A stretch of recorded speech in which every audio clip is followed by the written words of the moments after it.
Hai teman-teman, Annyeonghaseyo, bertemu lagi dengan saya Atik Ariesta. Video kali ini kita akan membahas tentang tabel kebenaran. Sebelum kita berlanjut, jangan lupa untuk klik like dan subscribe. Tabel kebenaran biasanya digunakan untuk mencari nilai akhir beberapa proposisi, apakah nilainya benar atau salah. Untuk memahami tabel kebenaran, kita coba lihat contoh pertama ini. Di sini diminta untuk membuat tabel kebenaran dengan pernyataan adalah negasi P atau Q.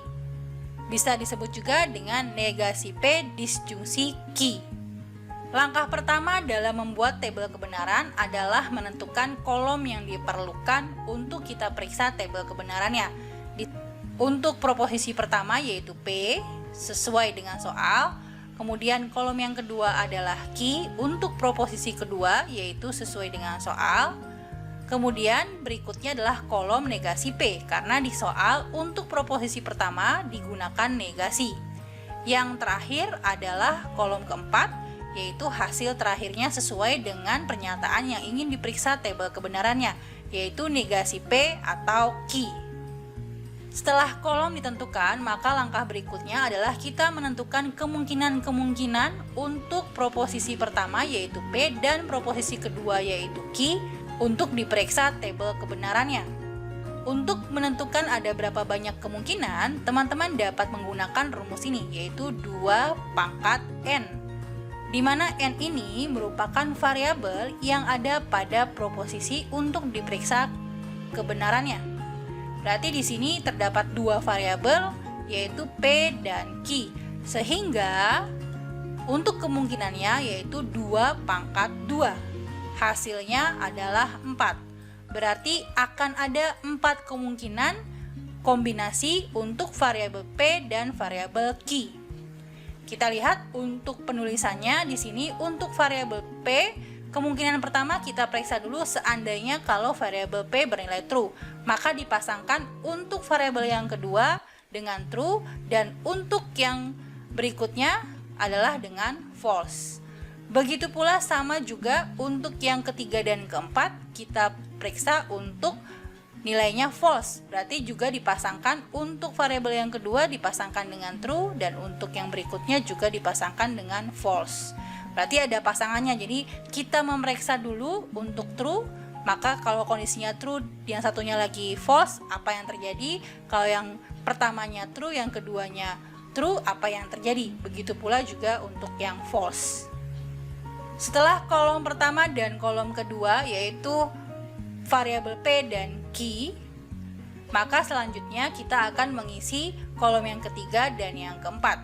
Kita isi dulu kolom yang ketiga. Untuk kolom yang ketiga, karena ini merupakan negasi P, berarti kita tinggal melihat kebalikan dari variabel yang pertama, yaitu variabel P. Kalau misalkan variabel P ini bernilai true, maka negasinya kebalikannya, yaitu dia akan menjadi false. Berarti kalau di sini true, dia juga akan menjadi false. Berarti hanya tinggal diubah saja sesuai dengan perintahnya, yaitu negasi P. Berarti kebalikan dari nilai P atau kebalikan dari variabel P.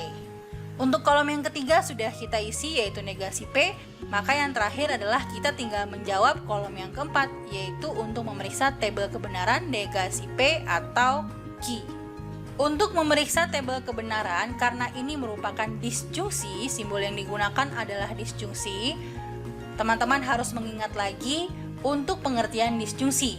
Disjungsi akan bernilai false jika proposisinya dua-duanya atau berapapun proposisinya bernilai salah.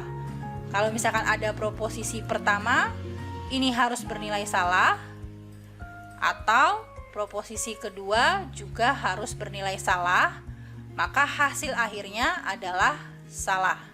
Berarti untuk kolom yang negasi P atau Q, kita tinggal membandingkan kolom negasi P dengan negasi Q. Berarti kalau misalkan yang pertama nilai negasi P bernilai false dibandingkan dengan nilai yang kedua yaitu pada kolom Q bernilai true, maka hasilnya true. Ingat disjungsi di sini adalah dua-duanya harus bernilai salah, untuk menghasilkan salah. Sisanya selain itu pasti dia akan benar. Kita lihat yang berikutnya, berarti kalau misalkan di sini negasi P-nya bernilai salah, maka untuk yang di sini untuk variabel Q-nya sesuai dengan perintahnya juga salah. Berarti kalau kita disjungsikan hasilnya adalah salah. Sesuai dengan teorinya bahwa kalau beberapa proposisinya dua-duanya atau berapapun nanti semuanya bernilai salah, ingat semuanya bernilai salah, maka hasilnya adalah false. Kemudian yang ketiga, di sini untuk negasi P-nya adalah true, kemudian Q-nya adalah true. Kalau kita gunakan disjungsi, berarti kita ingat-ingat lagi, kalau dia true dan true, maka hasilnya adalah true. Ingat, disjungsi harus salah semuanya, maka dia baru mendapatkan nilai salah. Selain itu dia bernilai benar. Begitu pula sama untuk yang terakhir, di sini true, di sini false. Berarti kita gunakan disjungsi karena ada true di salah satunya, ini ada true gitu kan ya. Karena bukan kan tadi untuk disjungsi syaratnya adalah dua-duanya harus salah. Sehingga karena ada true-nya, hasilnya seharusnya di sini adalah true. Kita lihat contoh yang kedua. Di sini untuk membuat tabel kebenaran dengan pernyataan seperti ini. P atau Q dan R, di mana P atau Q-nya ada letaknya di dalam kurung. Berarti caranya sama seperti contoh yang pertama, kita tentukan kolom-kolomnya terlebih dahulu. Yang pertama di sini ada P untuk variabel P, kemudian ada kolom Q untuk variabel Q, dan juga ada R untuk kolom R. Nah, selanjutnya di sini kolom yang keempat adalah P atau Q sesuai dengan proposisi yang di dalam kurung. Baru terakhir kita gabungkan dengan P atau Q dan R ya, sesuai dengan soal yang terakhirnya atau soal yang ingin dicari, yaitu P atau Q dan R. Setelah menentukan kolom, maka kita harus memeriksa kemungkinan-kemungkinan yang terjadi. Di sini ada 3 variabel, yaitu P atau Q dan R. Ya, P, Q dan R, berarti ada 3 variabel. Ingat rumusnya adalah 2 pangkat N. Ada 3 variabel sehingga nilai N-nya di sini kita ganti dengan 2 pangkat 3. Hasilnya adalah 8. Berarti akan ada 8 kemungkinan yang terjadi untuk mengisi variabel P, Q, dan R.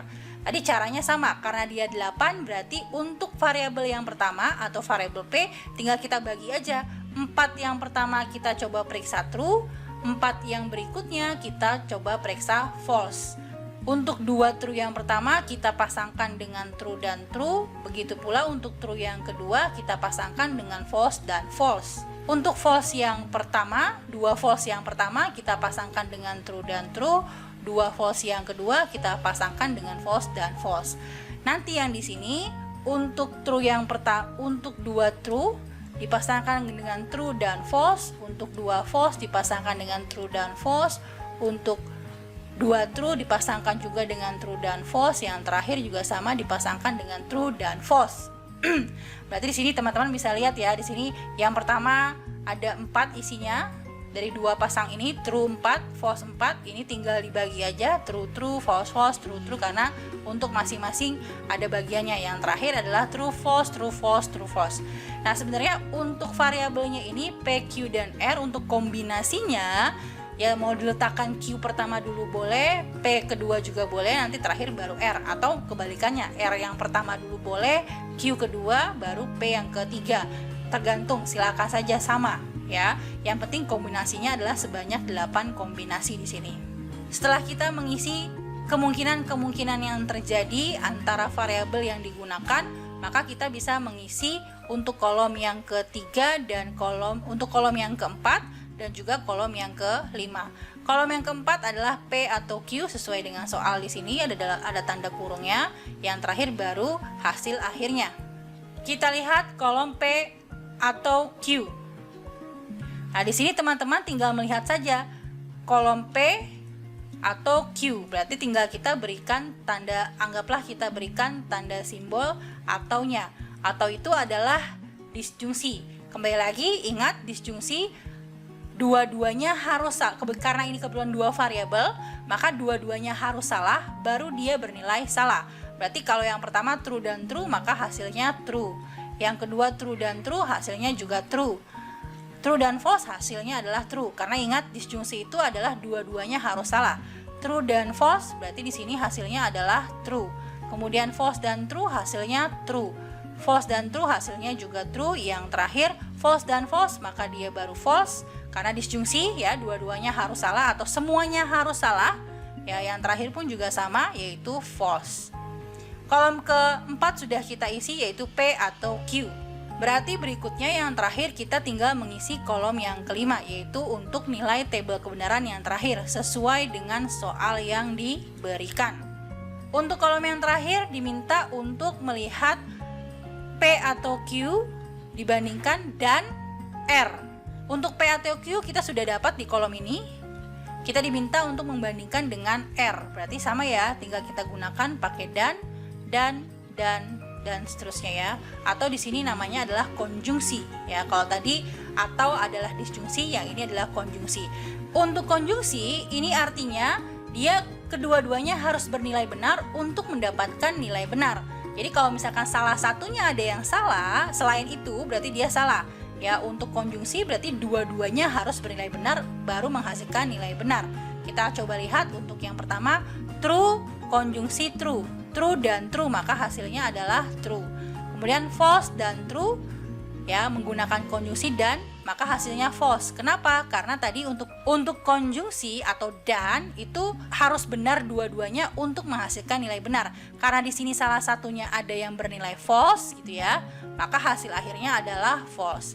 Kita lihat lagi di sini true dan true, maka karena dua-duanya benar kita menggunakan konjungsi, maka hasilnya adalah true. False dan true berarti karena ada false-nya satu di sini, ya kan? Berarti hasilnya adalah false. True dan true, maka di hasilnya true. Di sini ada false-nya ya. Selain itu karena dua-duanya harus benar baru true. Kalau ini ada false-nya berarti hasilnya false.